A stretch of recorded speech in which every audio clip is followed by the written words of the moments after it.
الحمد لله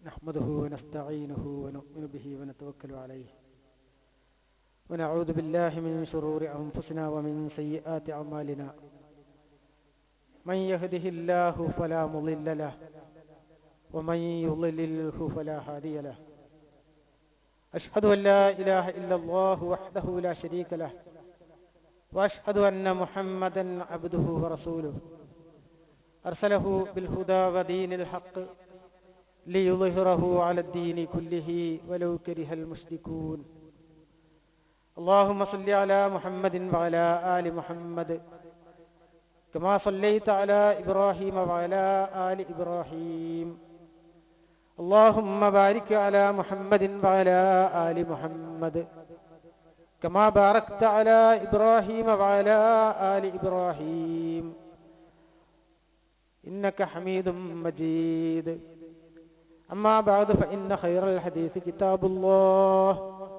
وخير الهدي هدي محمد صلى الله عليه وسلم وشر الأمور محدثاتها وكل محدثة بدعة وكل بدعة ضلالة أيها الناس أوصيكم وإياي أولا بتقوى الله أعوذ بالله من الشيطان الرجيم بسم الله الرحمن الرحيم يا أيها الذين آمنوا لا يحل لكم أن ترثوا النساء كرها ولا تعضلوهن لتذهبوا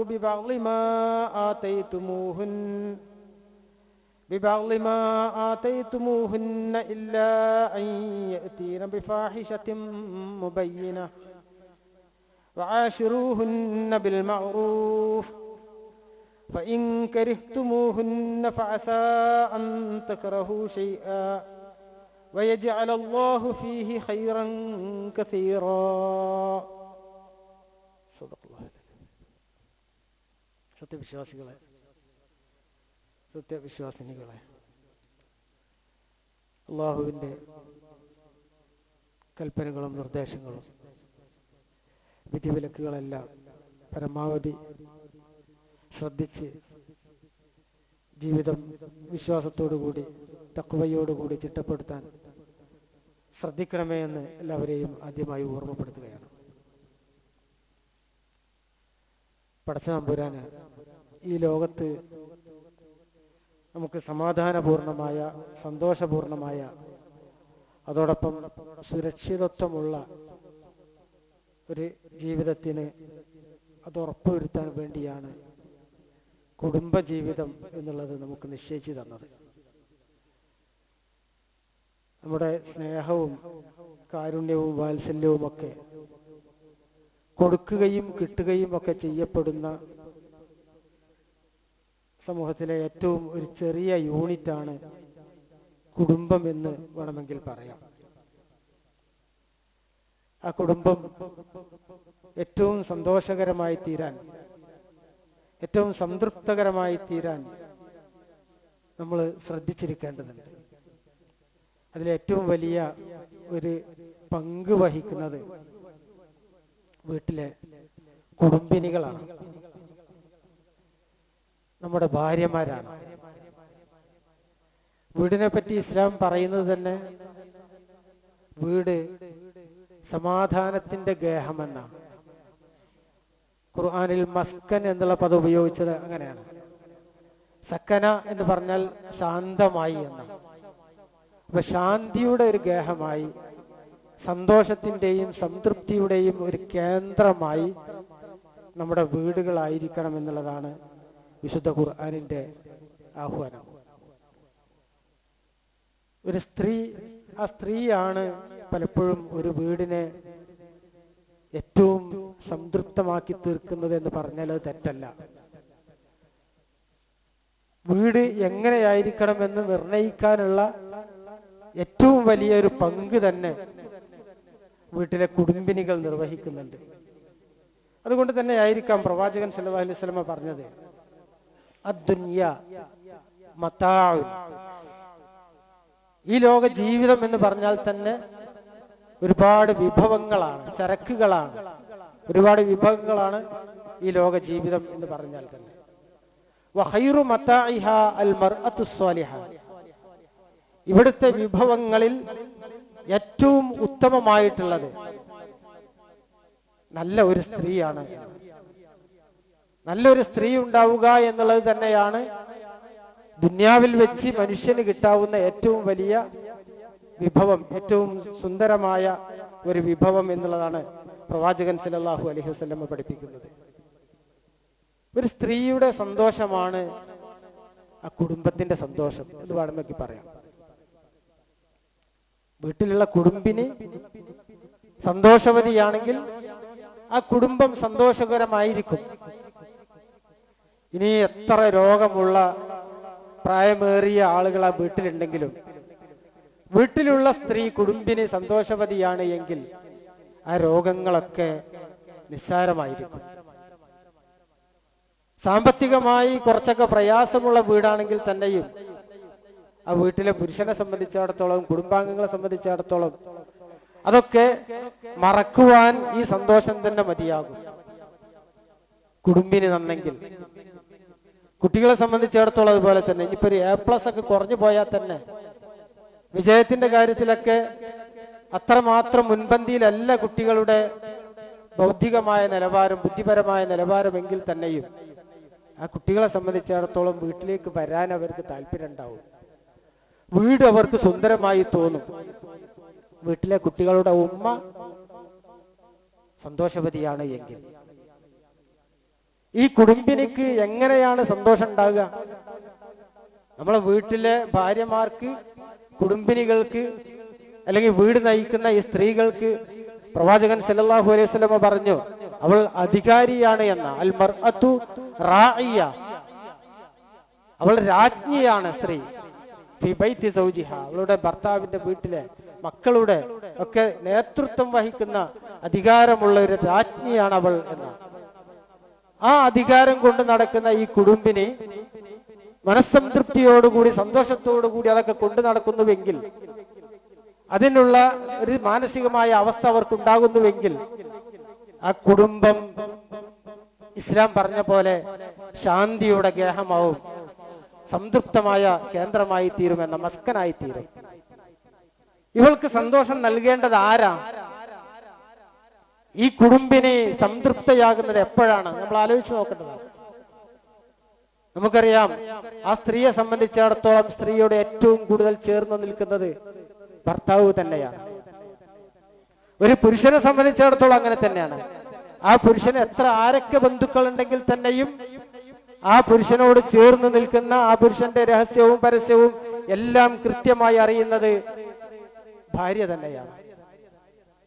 അതുകൊണ്ട് തന്നെ അവളെ സന്തോഷിപ്പിക്കേണ്ടത്, അവൾക്ക് സംതൃപ്തി നൽകേണ്ടത്, അവൾക്ക് സുരക്ഷിതത്വ ബോധം നൽകേണ്ടത് ഈ പുരുഷന്റെ ബാധ്യതയാണ് എന്നുള്ളത് ഇസ്ലാം പഠിപ്പിക്കുന്നുണ്ട്. ഒരു നിലക്കും ആ സ്ത്രീയെ സംബന്ധിച്ചിടത്തോളം പ്രയാസപ്പെടുന്ന ഒരവസ്ഥ വരരുത് എന്നാണ്. ഞാൻ ഓതി കൽപ്പിച്ച ആയത്തിന്റെ ഒരു ഭാഗം കേട്ടില്ലേ? വആശിറൂഹുന്ന ബിൽ മഅറൂഫ്, വആശിറൂഹുന്ന ബിൽ മഅറൂഫ്. വിശ്വാസികളെ എന്ന് വിളിച്ചിട്ടാണ് ആയത്ത് തുടങ്ങുന്നത്. നിങ്ങൾ ആ സ്ത്രീകളോട് ഏറ്റവും നല്ല രൂപത്തിലായിരിക്കണം സഹവസിക്കേണ്ടത് എന്ന്. എന്തെന്തെല്ലാം പ്രശ്നങ്ങളും പ്രയാസങ്ങളും ഉണ്ടെങ്കിൽ തന്നെയും ആ മഅറൂഫിന്റെ ഭാഗം നിങ്ങൾ വിട്ടുപോകരുത് സ്ത്രീകളുമായി സഹവസിക്കുമ്പോൾ എന്ന് പ്രവാചകൻ സല്ലല്ലാഹു അലൈഹി വസല്ലമ പഠിപ്പിക്കുന്നുണ്ട്. അക്മലുൽ മുഅ്മിനീന ഈമാനൻ അൽതഫുഹും ബി അഹ്ലിഹി എന്ന്. ഒരു വിശ്വാസിയുടെ വിശ്വാസം പൂർണ്ണമായി തീരുന്നത് എപ്പോഴാണ്? ഈമാൻ പൂർണ്ണമാകുക തന്റെ കുടുംബത്തോട് ഏറ്റവും സൗമ്യമായി പെരുമാറുമ്പോൾ. കുടുംബത്തോട് ഏറ്റവും നന്നായി, സൗമ്യമായി, ഏറ്റവും മൃദുലമായി പെരുമാറാൻ ഒരു മനുഷ്യൻ എപ്പോഴാ കഴിയുന്നത്? അപ്പോഴേ നമ്മളെ ഈമാൻ പൂർണ്ണമാകുന്നുള്ളൂ എന്ന് റസൂൽ സല്ലല്ലാഹു അലൈഹി വസല്ലം പഠിപ്പിക്കാം. നമ്മുടെ സ്വഭാവം ഖിയാറുക്കും ഖിയാറുക്കും ലി അഹ്ലീക്കും, നിങ്ങളെ കൂട്ടത്തിൽ ഏറ്റവും നല്ല ആൾക്കാർ ആരാണെന്ന് ചോദിച്ചാൽ നിങ്ങൾ പുറത്തിറങ്ങുമ്പോൾ അങ്ങാടിയിൽ നല്ലവരായിരിക്കാം. രാഷ്ട്രീയ രംഗത്ത് നിങ്ങൾ അറിയപ്പെടുന്ന നേതാക്കളും അവർക്കിടയിൽ ഏറ്റവും നല്ലവരുമായിരിക്കാം നിങ്ങൾ. സാമൂഹ്യക്ഷേമ പ്രവർത്തനങ്ങളുമായി ആളുകൾക്കിടയിൽ ഏറ്റവും നല്ല പ്രവർത്തനങ്ങൾ കാഴ്ചവെക്കുന്നവനായിരിക്കാം. പക്ഷെ അതൊന്നുമല്ല. നിങ്ങളുടെ കുടുംബത്തോട്, നിങ്ങളുടെ ഭാര്യയോട് ഏറ്റവും നന്നായി സഹവസിക്കുന്ന, ഏറ്റവും നന്നായി പെരുമാറാൻ കഴിയുന്ന ആളുകൾ ആരാണോ അവരാണ് നിങ്ങളിൽ ഏറ്റവും നല്ലവർ. അള്ളാന്റെ അടുക്കൽ നമുക്കൊരു കോണ്ടാക്ട് സർട്ടിഫിക്കറ്റ് തരേണ്ടത് ശരിക്ക് നമ്മുടെ ഭാര്യമാരാണ് എന്ന്. എന്റെ ഭർത്താവ് ഏറ്റവും നല്ല സ്വഭാവമുള്ള ആളാണ് എന്ന് നമ്മുടെ ഇണകൾ പറയുന്നുവെങ്കിൽ അവരാണ് അള്ളാഹുവിന്റെ അടുക്കൽ അഹ്സനുഹും ഖുലുഖൻ എന്ന് പ്രവാചകൻ പഠിപ്പിച്ചിട്ടുണ്ട്. നിങ്ങളെ കൂട്ടത്തിൽ, അവരുടെ കൂട്ടത്തിൽ, വിശ്വാസികളുടെ കൂട്ടത്തിൽ ഏറ്റവും നല്ല സ്വഭാവമുള്ളത് ആരാന്ന് ചോദിച്ചാൽ അഹ്സനുഹും ലി അഹ്ലിഹിം എന്ന, ഏറ്റവും നല്ല സ്വഭാവത്തോടെ ഭാര്യമാരോട് പെരുമാറുന്നവർ എന്ന്. പലപ്പോഴും നല്ല സ്വഭാവത്തോടെ പെരുമാറുക, സൗമ്യമായി പെരുമാറുക, അങ്ങനെയാണെങ്കിൽ ഭാര്യമാർ നിങ്ങളുടെ തലയിൽ കയറും എന്നൊക്കെയുള്ള ഒരു മൂഢമായ വിശ്വാസമാണ്. പൗരുഷം കാത്തു സൂക്ഷിക്കണമെങ്കിൽ എങ്ങനെയൊക്കെ ആകണം, കുറച്ച് പരുഷമായ രൂപത്തിലായിരിക്കണം എന്നൊക്കെ ചിന്തിക്കുന്ന ആളുകളാണ് പലപ്പോഴും നാട്ടിലുള്ളത്. പ്രവാചകൻ സല്ലല്ലാഹു അലൈഹി വസല്ലമയുടെ ജീവിതം ഒന്ന് ആലോചിച്ച് നോക്കൂ. എത്രമാത്രം ഗൗരവതരമായ കാര്യങ്ങൾ കൈകാര്യം ചെയ്യുന്നത് പ്രവാചകൻ. റഹ്മത്തുല്ലിൽ ആലമീനാണ്, ലോകർക്ക് മുഴുവനും കാരുണ്യം ചൊരിയേണ്ട, അതോടൊപ്പം ഒരു വിഭാഗത്തെ, ആളുകളെ മുഴുവനും സത്യത്തിലേക്ക് നയിക്കേണ്ട, ഒരു രാജ്യം ഭരിക്കേണ്ട, ഒരു സൈന്യത്തിന് നേതൃത്വം നൽകേണ്ട വലിയ വലിയ ഉത്തരവാദിത്തമുള്ള പ്രവാചകൻ സല്ലല്ലാഹു അലൈഹി വസല്ലം വീട്ടിലെ എത്രമാത്രം സൗമ്യശീലനായിരുന്നു എന്ന് ചരിത്രം പരിശോധിച്ചാൽ മനസ്സിലാകും. ആയിഷ റളിയല്ലാഹു അൻഹ പറയുന്നുണ്ട്, എന്തായിരുന്നു റസൂലിന്റെ സ്വഭാവം എന്ന് ചോദിച്ചാൽ ആ സ്വഭാവം ഖുർആൻ തന്നെയായിരുന്നു എന്ന് ഭാര്യ സർട്ടിഫിക്കറ്റ് ചെയ്യുമ്പോൾ എത്രമാത്രം അടുത്തായിരുന്നു ആ ഭാര്യമാരോട് പ്രവാചകൻ പെരുമാറിയിരുന്നത് എന്ന് നമുക്ക് മനസ്സിലാക്കാൻ കഴിയും. ആയിഷ റളിയല്ലാഹു അൻഹ പറയുന്നുണ്ട്, ഞങ്ങൾ തമ്മിൽ ഓട്ട മത്സരം നടത്തിയിട്ടുണ്ട്. കേട്ടിട്ടുള്ളതാണ് നമ്മളൊക്കെ. ഒരു പ്രാവശ്യമല്ല, 2 പ്രാവശ്യം പ്രവാചകൻ ഭാര്യയുമായി മത്സരം, ഓടി മത്സരിക്കുന്നു. ആ ആയിഷ റളിയല്ലാഹു അൻഹ പള്ളിയിലാരോ കളിക്കാരായ ആളുകൾ, എത്യോപ്യയിൽ നിന്ന് കുറച്ച് ആളുകൾ വന്നപ്പോൾ ഒരു പെരുന്നാളിന് ഒരു ആഘോഷം നടക്കുക, പള്ളിയിൽ വെച്ചാണ് ആഘോഷം നടക്കുന്നത്. ആയിഷ റളിയല്ലാഹു അൻഹ ചോദിക്കുന്നുണ്ട്, നമ്മൾ കാണാൻ പോവല്ലേ? റസൂൽ ഒരു തിരക്കും പറഞ്ഞില്ല, തിരക്കില്ലാഞ്ഞിട്ടല്ല, എന്തെന്നെല്ലാം കാര്യങ്ങൾ ശ്രദ്ധിക്കാൻ റസൂലിന്. ആയിക്കോട്ടെ, റസൂല് ആയിഷയെ അത് കാണിച്ചു കൊടുക്കുന്നു. ആയിഷ റളിയല്ലാഹു അൻഹ അത് വിശദീകരിക്കുന്നുണ്ട്. റസൂലിന്റെ തോളിൽ ഞാൻ എന്റെ തല വെച്ച് ആ പള്ളിയിലേക്ക് അങ്ങനെ നോക്കി അവിടെ നടക്കുന്ന അഭ്യാസ പ്രകടനങ്ങൾ, എത്യോപ്യയിൽ നിന്ന് വന്നിട്ടുള്ള ആളുകളുടെ ആ കളരിപ്പയറ്റും അഭ്യാസ പ്രകടനങ്ങളും ഞാൻ നോക്കി നിന്നു. അത് കഴിയുന്നത് വരെയും പ്രവാചകൻ ആയിഷ റളിയല്ലാഹു അൻഹക്ക് അത് കാണിച്ചു കൊടുത്തു എന്ന്. ആയിഷ റളിയല്ലാഹു അൻഹയുടെ ചരിത്രത്തിൽ ഇവിടെയൊക്കെ പറയുന്നുണ്ട്, റസൂല് തന്റെ ഭാര്യമാർക്ക് വേണ്ടി ഇങ്ങനെ സമയം ചെലവഴിച്ചിരുന്നു എന്നുള്ളത് ആളുകളൊന്ന് അറിയാം. അതിനുവേണ്ടി തന്നെയാണ് റസൂലിനോട് ഞാൻ ഇങ്ങനെ സമയം ചോദിച്ച് റസൂലിനെ ഇതിനു വേണ്ടി ഞാൻ ആവശ്യപ്പെട്ടത് എന്ന്. നമുക്കറിയാം, നമുക്ക് ജീവിതത്തിൽ ഇങ്ങനെ കുറച്ചൊക്കെ മുന്നോട്ട് പോയാൽ ആ ആദ്യ നാളുകളെ കണ്ടു കഴിഞ്ഞാൽ കല്യാണം കഴിഞ്ഞ് പിന്നെ കുറെ ചോദ്യോത്തരങ്ങളാണ് നമ്മുടെ ജീവിതത്തിൽ. ഭാര്യമാരോട് ഭക്ഷണമായോ, കുട്ടികൾ പോയോ, ആ ചോദ്യവും ഉത്തരവുമായി അതിൽ മാത്രം ഒതുങ്ങാണ് പലപ്പോഴും നമ്മുടെയൊക്കെ ഈ ഇണജീവിതം എന്നുള്ളത്. റസൂലുള്ളാഹി സ്വല്ലല്ലാഹു അലൈഹി വസല്ലം എത്ര സുന്ദരമായിട്ടാണ് ആ ദാമ്പത്യ ജീവിതത്തെ കാണിച്ചു കൊടുത്തത്. ആയിഷ റളിയല്ലാഹു അൻഹ പറയുന്നുണ്ട്, എന്റെ മടിയിൽ പ്രവാചകൻ സല്ലല്ലാഹു അലൈഹി വസല്ലം കിടക്കുന്നു. വ അന ഹായിലുൻ, ഞാൻ ഋതുമതിയാണ്, പീരിയഡിന്റെ അവസരമാണ്. അപ്പോൾ പോലും റസൂൽ എന്റെ മടിയിൽ തലവെച്ച് കടന്നുകൊണ്ട് ഖുർആൻ ഓതിക്കൊണ്ടിരിക്കുന്നു. ഒരുപാട് കാര്യങ്ങൾ പഠിപ്പിക്കണം. ആ ഭാര്യയോടുള്ള ആ സല്ലാപത്തിന്റെ, ആ ഇടജീവിതത്തിന്റെ ബന്ധം കാണിക്കുന്നു. ഈ ഒരു പീരിയഡിന്റെ അവസരത്തിൽ പോലും അവരെ അകറ്റി നിർത്തേണ്ടതല്ല, ശാരീരിക ബന്ധമല്ലാത്ത എല്ലാം ആകാം എന്നുള്ളത് കാണിച്ചു കൊടുക്കുന്നു പ്രവാചകൻ. അതും പള്ളിയിൽ നിന്ന് ആളുകളൊക്കെ വരുന്നത് ആ സമയത്ത് കാണുന്ന രൂപത്തിൽ തന്നെ പ്രവാചകൻ ഇണയോട് ഈ രൂപത്തിൽ ഇണങ്ങി ജീവിച്ചുകൊണ്ടിരിക്കുന്നു എന്ന്. ആയിഷ റളിയല്ലാഹു അൻഹ പറയുന്നുണ്ട്, ഞാൻ ഒരു ഗ്ലാസ് വെള്ളം കുടിക്കുമ്പോ പലപ്പോഴും റസൂൽ എന്റെ കയ്യിൽ നിന്ന് അത് വാങ്ങും. ആ വാങ്ങിയിട്ട് ഞാൻ ചുണ്ടുവെച്ച ആ ഭാഗത്ത് ചുണ്ടുവെച്ചുകൊണ്ട് റസൂൽ കുടിച്ച് എന്റെ മുമ്പിൽ കാണിക്കാറുണ്ട് എന്ന്. എത്ര സുന്ദരമാണ് ആ ജീവിതം നോക്കൂ. റസൂലുള്ളാഹി സ്വല്ലല്ലാഹു അലൈഹി വസല്ലം ഇങ്ങനെ ഭാര്യമാരുമായി ഇത്രമാത്രം ബന്ധം, ആ സ്നേഹം പ്രകടിപ്പിക്കാം. നമ്മൾക്ക് ആ സ്നേഹം പ്രകടിപ്പിക്കാനുള്ള ഒരു മടി പലപ്പോഴും ജീവിതത്തിൽ ഉണ്ടാകാറുണ്ട്. റസൂൽ ആ സ്നേഹം പ്രകടിപ്പിക്കുന്നു. ആയിഷ റളിയല്ലാഹു അൻഹയോട് തുറന്ന് പറയുന്നു, ഞാൻ നിന്നെ സ്നേഹിക്കുന്നു, അല്ലെങ്കിൽ നിന്റെ സ്നേഹം എനിക്ക് തന്ന അള്ളാഹുവിനാകുന്നു സർവസ്തുതിയുമെന്ന് ആ മുഖത്ത് നോക്കി, കണ്ണിലേക്ക് നോക്കി സ്നേഹത്തോടെ പറയുന്ന പ്രവാചകൻ. വീട്ടില് എന്തെങ്കിലും ഒരു പ്രയാസം ഉണ്ടെങ്കിൽ പോലും ആ പ്രയാസം റസൂൽ സല്ലല്ലാഹു അലൈഹി വസല്ലം സഹിക്കുന്നത്. പലപ്പോഴും വീട്ടിലേക്ക് കടന്നു വരുമ്പോ റസൂൽ സല്ലല്ലാഹു അലൈഹി വസല്ലം ചോദിക്കുന്നുണ്ട്, എന്താ വീട്ടിൽ എന്തെങ്കിലും ഉണ്ടോ കഴിക്കാൻ? ഇല്ല എന്ന് പറഞ്ഞാൽ റസൂൽ പറയുന്നു, നോക്കൂ, എന്നാ എനിക്കൊന്ന് നോമ്പാണ്, സുന്നത്ത് നോമ്പ് നോൽക്കാം. ഒരു പ്രയാസം, ഒരു എതിർപ്പ് അവിടെ പറയുന്നേ ഇല്ല. ഭാര്യയോട് ആ കിട്ടാത്തതിന്റെ പേരിലുള്ള ഒരു പ്രയാസം പറയുന്നേ ഇല്ല. ഒരിക്കൽ റസൂൽ സല്ലല്ലാഹു അലൈഹി വസല്ലം വന്നിട്ട് ചോദിക്കുന്നുണ്ട്, ഭാര്യമാരിൽപ്പെട്ട ആരോ ഇവിടെ എന്തെങ്കിലും ഉണ്ടോ? റസൂൽ സല്ലല്ലാഹു അലൈഹി വസല്ലമക്ക് എടുത്തു കൊടുക്കാൻ എന്തെങ്കിലും ഉണ്ടോ എന്ന് വീട്ടിൽ ഭാര്യ തെരഞ്ഞുകൊണ്ടിരിക്കുക. അവസാനം ഒരു ഉണക്ക റൊട്ടി എടുത്ത് പ്രവാചകന്റെ മുമ്പിലേക്ക് കൊണ്ടുവന്ന് കൊടുക്കുന്നുണ്ട്. റസൂൽ സല്ലല്ലാഹു അലൈഹി വസല്ലം അതിങ്ങനെ കഷ്ണിച്ച് മുമ്പിൽ വെച്ചുകൊണ്ട് ചോദിക്കുന്നുണ്ട്, അല്ല, ഇതിലേക്ക് വല്ല കൂട്ടാനും വല്ലതുണ്ടോ? ഇവിടെ കുറച്ച് സുർക്ക, നമ്മളൊക്കെ വിനാഗിരി എന്ന് പറയുന്ന കുറച്ച് സുർക്ക ഉണ്ട്, അത് കൊണ്ടുപോവാ എന്ന് പറഞ്ഞിട്ട് റസൂൽ അത് കൊണ്ടുവന്ന് റസൂലിന്റെ മുമ്പിൽ വെച്ചപ്പോ ആ സുർക്ക എടുത്ത് ഇങ്ങനെ കുറച്ച് അതിൽ മുക്കി ആ റൊട്ടി, ആ ഉണക്ക റൊട്ടി കുത്തി ഇങ്ങനെ തിന്നുകൊണ്ട് റസൂൽ പറയുന്നൊരു വാക്കുണ്ട്, നിഅമൽ ഉദുമു അൽ ഹല്ലു. എത്ര നല്ല കൂട്ടാനാണ് ഈ സുർക്ക എന്ന്. സുർക്ക നല്ല കൂട്ടാനായതുകൊണ്ടാണോ? അല്ല, ഒരിക്കലും അല്ല. കാരണം പ്രവാചകന് വിശന്ന് കടന്നു വരുമ്പോ ഒന്നും കൊടുക്കാനില്ലല്ലോ എന്നുള്ള നിലക്ക് മനസ്സ് വിഷമിച്ചു കൊണ്ടിരിക്കുന്ന ആ ഭാര്യയുടെ മനസ്സിനെ ഒന്നുകൂടി സന്തോഷിപ്പിക്കാൻ വേണ്ടി റസൂൽ അവിടെ പ്രയോഗിച്ച പ്രയോഗം നോക്കൂ, നിഅമൽ ഉദുമുൽ ഹല്ലു. എത്ര നല്ല കൂട്ടാനാണ് ഈ സുർക്ക എന്ന് പറഞ്ഞിട്ട് സംതൃപ്തിയോടെ പ്രവാചകൻ സല്ലല്ലാഹു അലൈഹി വസല്ലം അത് കഴിക്കുന്നു.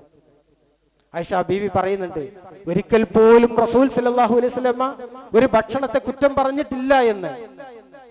റസൂലിന്റെ മുമ്പിലേക്ക് എത്തിയ ഒരു ഭക്ഷണത്തെ റസൂൽ ഒരിക്കലും കുറ്റം പറഞ്ഞിട്ടില്ല. മആബ റസൂലുള്ളാഹ് എന്ന ആയിഷ ബീവി പറയുന്നത്.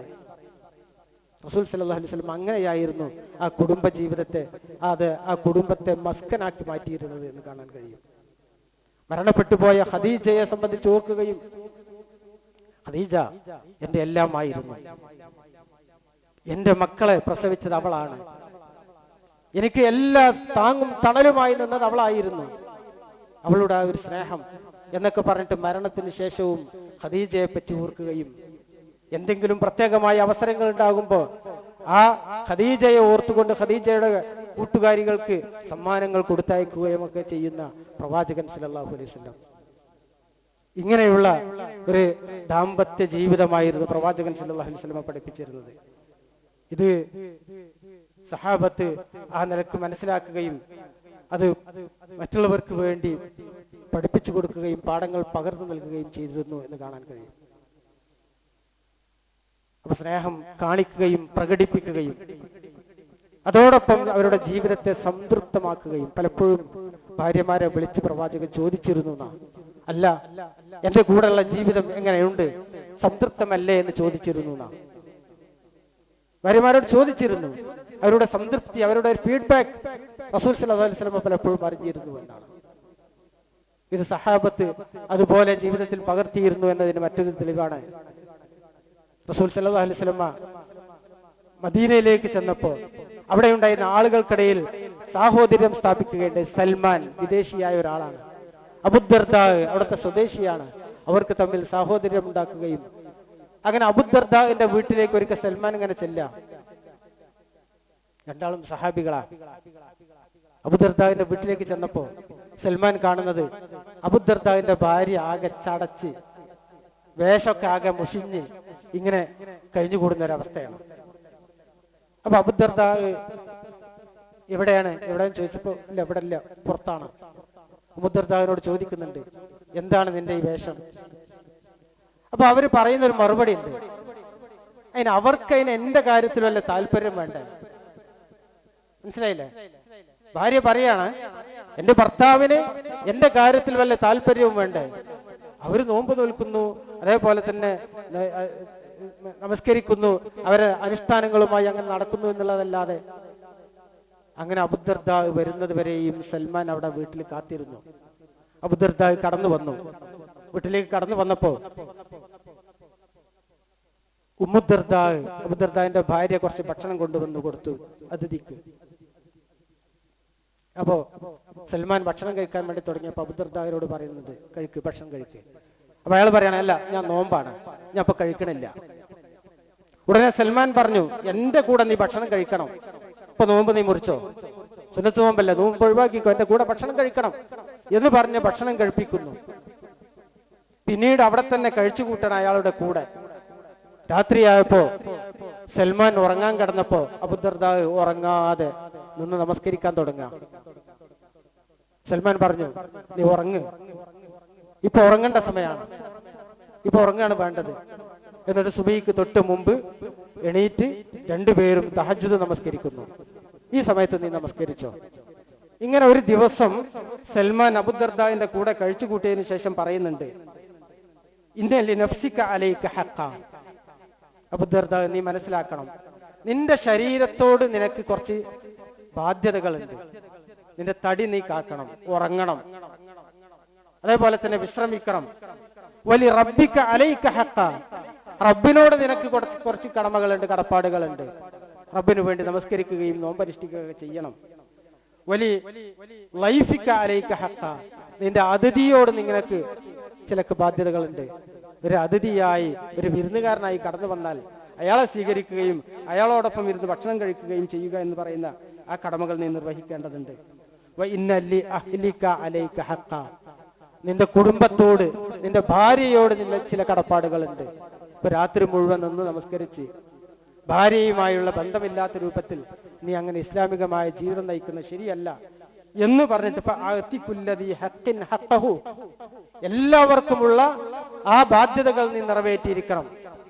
ശരീരത്തെ എന്നൊന്നും പീഡിപ്പിച്ച് നോമ്പ് നോൽക്കുകയല്ല. സുന്നത്ത് നോമ്പുകൾ നോൽക്കാം, അത് ഒഴിവാക്കുകയും വേണം. അതേപോലെ തന്നെ നിന്റെ ഉറക്കം നീ നഷ്ടപ്പെടുത്തരുത്, നിന്റെ ഭാര്യയെ നീ കഷ്ടപ്പെടുത്തരുത്. ഭാര്യയോടുള്ള ആ ബാധ്യതകളും നീ നിറവേറ്റിയിരിക്കണം. അവളുമായുള്ള സഹശയനം ഉണ്ടായിരിക്കണം എന്നുള്ള നിലക്ക് തന്നെ സൽമാൻ അബൂദർദാന്റെ മുമ്പിൽ പറഞ്ഞു കൊടുക്കുന്നു. എന്നിട്ട് ഈ കാര്യം പ്രവാചകന്റെ അടുക്കലേക്ക് ചെന്ന് പറഞ്ഞപ്പോ പ്രവാചകൻ സല്ലല്ലാഹു അലൈഹി വസല്ലം പറയുന്നുണ്ട്, സ്വദഖ സൽമാൻ. സൽമാൻ പറഞ്ഞതാണ് സത്യം. അതാണ് യഥാർത്ഥത്തിലുള്ള ഇസ്ലാമിക ജീവിതം എന്ന് പ്രവാചകൻ സല്ലല്ലാഹു അലൈഹി വസല്ലം സത്യപ്പെടുത്തുന്നതായി കാണാൻ സാധിക്കുന്നു. അപ്പൊ ഇങ്ങനെ ഭാര്യയുമായി, ഇണകളുമായി ഈ നിലക്കുള്ള എല്ലാ സംതൃപ്തിയും ജീവിതത്തിൽ ഉണ്ടായിരിക്കണം എന്നുള്ളതാണ് പഠിപ്പിക്കപ്പെടുന്നത്.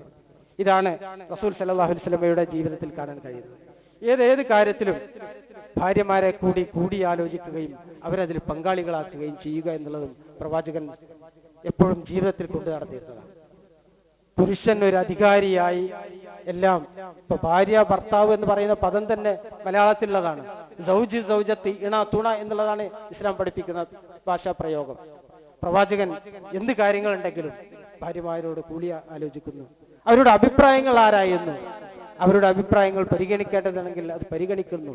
ഏറ്റവും വലിയ പ്രതിസന്ധി നേരിട്ട ഹുദൈബിയ സന്ധിയുടെ നേരത്തെ പോലും പ്രവാചകൻ ഉമ്മു സലമ എന്ന് പറയുന്ന ഭാര്യയോട് ചോദിക്കുന്നുണ്ട്, ഇനി എന്താ ചെയ്യാ? ആളുകളെ തിരിഞ്ഞു പോകാൻ തയ്യാറാകാതിരിക്കുകയും ഉംറയ്ക്ക് വേണ്ടി പുറപ്പെട്ട ആളുകൾ ഞങ്ങൾ പോവുകയില്ല, ഞങ്ങൾ ഉംറ ചെയ്തിട്ടേ മടങ്ങൂ എന്നുള്ള നിലക്കുള്ള പ്രതിസന്ധിയിലാക്കിയപ്പോ ഉമ്മു സലമ പറയുന്നുണ്ട് പ്രവാചകൻ സല്ലല്ലാഹു അലൈഹി വസല്ലമയോട്, പ്രവാചക, താങ്കൾ മുടിയെടുക്കൂ, എന്നിട്ടൊരു ബലിമൃഗത്തെ ബലിയെറുക്കൂ. അങ്ങനെ പ്രവാചകൻ അത് ചെയ്യാൻ തുടങ്ങിയപ്പോൾ സഹാബത്തൊക്കെ അത് തുടർന്ന് ചെയ്യാൻ തുടങ്ങുകയും അവിടെ ഉണ്ടായിരുന്ന വലിയൊരു പ്രശ്നം തന്നെ, വലിയൊരു പ്രതിസന്ധി തന്നെ ഭാര്യ ഉമ്മു സലമയുടെ നിർദ്ദേശപ്രകാരം ഉണ്ടാക്കാൻ സാധിച്ചു എന്നുള്ളത് ചരിത്രത്തിൽ വായിക്കാൻ കഴിയും. ഇങ്ങനെ പ്രവാചകൻ പല കാര്യങ്ങളും ഭാര്യമാരുമായി കൂടിയാലോചിക്കുകയും അത് ജീവിതത്തിൽ കൊണ്ടു നടക്കാൻ വേണ്ടി അത് പകർത്താൻ വേണ്ടി തന്നെ ശ്രമിക്കുകയും ചെയ്തിരുന്നു എന്ന് കാണാൻ കഴിയും. ഏതായാലും ഇത്തരം കാര്യങ്ങളൊക്കെ ശ്രദ്ധിക്കുകയും നമ്മുടെ കുടുംബം ഏറ്റവും സംതൃപ്തമായിരിക്കാൻ, നമ്മുടെ കുടുംബിനി സംതൃപ്തയായിരിക്കണം എന്നുള്ള കാര്യത്തിൽ അതിനു വേണ്ടിയുള്ള പ്രവർത്തനങ്ങൾ, അതിനു വേണ്ടിയുള്ള നീക്കുപോക്കുകൾ, അതിനു വേണ്ടിയുള്ള അഡ്ജസ്റ്റ്മെന്റുകൾ എല്ലാം ജീവിതത്തിൽ ഉണ്ടായിരിക്കണം. എങ്കിലാണ് നമ്മുടെ കുടുംബജീവിതം ഏറ്റവും സംതൃപ്തമായി തീരുന്നത്. ആ നിലയ്ക്ക് അള്ളാഹു ഇഷ്ടപ്പെടുന്ന ഏറ്റവും നല്ല കുടുംബമായി തീരാൻ ശ്രദ്ധിക്കുക. അള്ളാഹു തൗഫീഖ് നൽകി അനുഗ്രഹിക്കുമാറാവട്ടെ.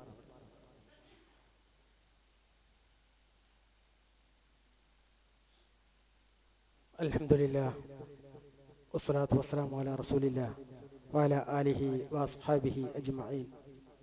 അയ്യുഹന്നാസ് ഊസീകും വഇയ്യായ സാനിയം ബിത്തഖ്വല്ലാഹ്. പടച്ചതമ്പുരാന്റെ കൽപ്പനകൾ പരമാവധി ശ്രദ്ധിക്കുകയും ജീവിതം ചിട്ടപ്പെടുത്തുകയും ചെയ്യാൻ ശ്രമിക്കണമേ എന്നൊരിക്കൽ കൂടി ഓർമ്മപ്പെടുത്തുകയാണ്. നമ്മളൊരു ഇലക്ഷന്റെ മുമ്പിലാണ്.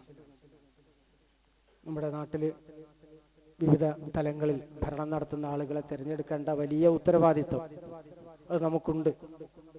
അതിനുവേണ്ടിയുള്ള പ്രചാരണം നടത്തുകയും വേണ്ടപ്പെട്ട സംസ്കാര സമ്പന്നത ഉള്ള ആളുകളെ തന്നെ അതിനുവേണ്ടി വിജയിപ്പിക്കുകയൊക്കെ ചെയ്യേണ്ട ഉത്തരവാദിത്തമുണ്ട്. അതോടൊപ്പം നമ്മൾ ശ്രദ്ധിച്ചിരിക്കേണ്ട കാര്യം ഇസ്ലാമികമായ മൂല്യങ്ങൾ ഈ രംഗത്തൊക്കെ നമ്മൾ പാലിച്ചിരിക്കണം എന്നുള്ളതാണ്. ഖുർആൻ പറയുന്നുണ്ടല്ലോ, എന്തെങ്കിലുമൊക്കെ ഇങ്ങനെ പ്രചരിപ്പിക്കുന്ന പ്രചാരണം അത് വിശ്വാസിയിൽ നിന്നുണ്ടായിക്കൂടാ. യാ അയ്യുഹല്ലദീന ആമനു ജ്തനിബൂ കസീറൻ മിനൽ ലന്നി. ഊഹങ്ങളുടെ അടിസ്ഥാനത്തിൽ എന്തെങ്കിലുമൊക്കെ പറയുകയും അത് പ്രചരിപ്പിക്കുകയും ചെയ്യുന്ന ആളുകളാകരുത് വിശ്വാസികളെ നിങ്ങളെന്നാണ്. ഇന്ന ബാലല്ലന്നി ഇസ്മുൻ. കാരണം പല ഊഹങ്ങളും ആൾക്കാരെ പറ്റിയൊക്കെ നാട്ടിലൊക്കെ എങ്ങനെയെങ്കിലും വോട്ട് എങ്ങനെയെങ്കിലും പിടിക്കുക എന്നുള്ളതല്ല, എന്തെങ്കിലുമൊക്കെ ആളുകളുടെ ഇടയിൽ പ്രചരിപ്പിച്ച് ഊഹങ്ങളൊക്കെ ഊതിപ്പെരിപ്പിച്ച് അങ്ങനെയൊക്കെ ചെയ്യുന്ന പല ഊഹങ്ങളും തെറ്റായി പോകും. അപ്പൊ ആ തെറ്റുകൾ പ്രചരിപ്പിക്കുന്ന ആളുകളായി വിശ്വാസികളെ നിങ്ങൾ മാറരുത് എന്നാണ്. വല തജസ്സസു. അതേപോലെ തന്നെ മറ്റുള്ളവരുടെ കുറ്റങ്ങളും കുറവുകളും ഒക്കെ ചുഴിഞ്ഞന്വേഷിച്ചുകൊണ്ട് അത് പ്രചരിപ്പിച്ച് നടക്കുന്ന ആളുകളായി നിങ്ങൾ ആകരുത് എന്ന്. ഇത് പള്ളിയിലോ അല്ലെങ്കിൽ മറ്റ് ഇസ്ലാമികമായ എന്തെങ്കിലും ഒരു കാര്യം നടക്കുന്നിടത്തോ മാത്രമല്ല, രാഷ്ട്രീയ രംഗത്ത് നമ്മൾ ശ്രദ്ധിച്ചിരിക്കേണ്ടതാണ്. അപ്പോൾ എന്തെങ്കിലും കാര്യലാഭത്തിന് വേണ്ടി തൽക്കാലം ഇങ്ങനെയൊക്കെ എന്തെങ്കിലുമൊക്കെ ചെയ്യുകയും അങ്ങനെ പ്രചരണം നടത്തുകയും ചെയ്യുക എന്നുള്ളത് ഒരു വിശ്വാസിയുടെ സ്വഭാവമായി മാറരുത്. വലാ യഗ്തബ് ബഅ്ദുക്കും ബഅ്ദാ. പരസ്പരം ആളുകളുടെ അഭാവത്തിൽ മറ്റുള്ളവരെ പറ്റി ദുഷിച്ചു പറയുകയും അങ്ങനെ അത് പ്രചരിപ്പിക്കുകയും ചെയ്യുന്ന ആളുകളായി വിശ്വാസികളെ നിങ്ങൾ മാറരുത്. മറ്റുള്ളവരുടെ പച്ച മാംസം തിന്നാൻ നിങ്ങൾ ആഗ്രഹിക്കുന്നുണ്ടോ എന്നൊക്കെ ചോദിച്ചിട്ടാണ് ഖുർആൻ ഈ ആയത്ത് അവസാനിപ്പിക്കുന്നത്. അപ്പൊ അത്തരം കുറ്റങ്ങളിലേക്ക് പോകാത്ത രൂപത്തിൽ നമ്മുടെ നാവിനെ, നമ്മുടെ പെരുമാറ്റത്തെ, മറ്റുള്ളവരുമായുള്ള ഈ നമ്മുടെ സഹകരണത്തെ ഒക്കെ ഏറ്റവും നല്ല രൂപത്തിലാക്കി തീർക്കാൻ തന്നെ ഈ രംഗത്തും, തെരഞ്ഞെടുപ്പ് ചൂട് പിടിക്കുന്ന രംഗത്ത് പോലും ഈ കാര്യങ്ങൾ ശ്രദ്ധിച്ചിരിക്കേണ്ടതുണ്ട് എന്ന് നമ്മൾ എവരും മനസ്സിലാക്കുക. പ്രവാചകൻ സല്ലല്ലാഹു അലൈഹി വസല്ലം പറയുന്നുണ്ട്, കഫാബിൽ മർഇ ഇസ്മൻ അൻ യുഹദ്ദിസ ബികുല്ലി മാ സമിഅ. ഒരു മനുഷ്യൻ കേട്ടതെല്ലാം പറയാ. ഇന്ന് രാഷ്ട്രീയത്തിൽ നടന്നുകൊണ്ടിരിക്കുന്നതാണല്ലോ, എന്തെങ്കിലുമൊക്കെ കേട്ടാൽ അതങ്ങനെ പറഞ്ഞ് പ്രചരിപ്പിച്ചുകൊണ്ടേയിരിക്കുകയാണ്. അങ്ങനെ കേട്ടതെല്ലാം പറയുകയും കേട്ടതെല്ലാം കിട്ടിയതെല്ലാം ഫോർവേഡ് ചെയ്യുകയും ഒക്കെ ചെയ്യുന്നത് ഒരു മനുഷ്യനെ സംബന്ധിച്ചിടത്തോളം കുറ്റകരമായി തീരാൻ അത് തന്നെ മതി എന്ന്. ഈ രംഗത്തൊക്കെ നമ്മുടെ ധാർമ്മിക നിലവാരം ശ്രദ്ധിച്ചിരിക്കേണ്ടതുണ്ട് എന്നുള്ളത് പ്രത്യേകം ഓർമ്മപ്പെടുത്തുകയാണ്. ഏതായാലും ഏറ്റവും നല്ല രൂപത്തിൽ നല്ല സ്വഭാവത്തിന്റെ ഉടമകളായി എല്ലാ രംഗത്തും പെരുമാറുവാനും ജീവിതം ആ നിലക്ക് ചിട്ടപ്പെടുത്തുവാനും അള്ളാഹു നമുക്ക് അവർക്കും തൗഫീഖ് നൽകി അനുഗ്രഹിക്കുമാറാവട്ടെ. നമ്മിൽ നിന്ന് വന്നുപോയ തെറ്റുകളും കുറ്റങ്ങളും പോരായ്മകളും അള്ളാഹു പുറത്തു മാപ്പാക്കി തരുമാറാവട്ടെ. നമ്മുടെ കുടുംബജീവിതം ഏറ്റവും സംതൃപ്തമായി തീരാൻ അള്ളാഹു നമുക്ക് അവർക്കും തൗഫീഖ് നൽകി അനുഗ്രഹിക്കുമാറാവട്ടെ. നമ്മുടെ ഇടയിൽ നിന്നും മരണപ്പെട്ടു പോയ നമ്മുടെ കുടുംബങ്ങൾ, നമ്മുടെ മാതാപിതാക്കൾ, അവരുടെയൊക്കെ ബർസഖിയായ ജീവിതം അള്ളാഹു സുഖകരമാക്കി കൊടുക്കുമാറാവട്ടെ. അവർക്ക് മഗ്ഫിറത്തും മർഹമത്തും നൽകി അനുഗ്രഹിക്കുമാറാവട്ടെ. നമ്മൾക്കിടയിൽ പ്രയാസങ്ങൾ, രോഗങ്ങൾ മൂലവും മറ്റും പ്രയാസം അനുഭവിച്ചു കൊണ്ടിരിക്കുന്ന സഹോദരങ്ങളുണ്ട്. അള്ളാഹു അവർക്ക് ആശ്വാസം നൽകി അനുഗ്രഹിക്കുമാറാവട്ടെ. നമ്മുടെ എല്ലാ നല്ല ഉദ്ദേശങ്ങളും അള്ളാഹു നിറവേറ്റി തരുമാറാവട്ടെ. اللهم اغفر للمؤمنين والمؤمنات والمسلمين والمسلمات. اللهم أعز الإسلام والمسلمين وأذل الشرك والمشركين. اللهم أجرنا من النار. اللهم أجرنا من النار. اللهم أجرنا من النار. ربنا اغفر لنا ولإخواننا الذين سبقونا بالإيمان.